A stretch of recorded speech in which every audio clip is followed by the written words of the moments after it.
L'actualité à l'étranger, principale information ce soir, la France continue à progresser au nord Mali. La troisième et dernière grande ville est en passe d'être sous contrôle.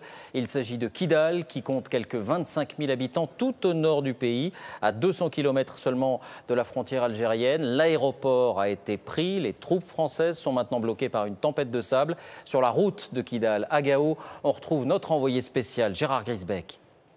Oui, pour le moment, la conduite de cette guerre dépend de la météo. Vous savez, les forces spéciales françaises sont actuellement bloquées à l'aéroport de Kidal, bloquées par un fort vent de sable. On a entendu cette nuit des avions faisant des rotations avec ces hommes à l'intérieur, des avions qui sont partis vers Kidal. Alors la ville de Kidal, elle est importante parce que c'est finalement la dernière ville du Mali qui était tenue par les islamistes. La ville est plus petite qu'ici, quelques milliers d'habitants, mais en même temps, c'est là où les islamistes sont les plus durs, les plus radicaux. C'est là où se trouve Al-Qaïda. Ce sont eux qui détiennent les otages français. On peut penser que ces hommes sont partis vers la montagne, sont repartis vers le nord, vers la frontière algérienne. Ça veut dire que la conduite de la guerre maintenant va changer. On n'est plus dans la prise des villes par l'armée française. On est maintenant vers la traque des islamistes qui sont cachés dans ces montagnes. Et dans cette traque, évidemment, les forces spéciales françaises vont jouer un rôle très important.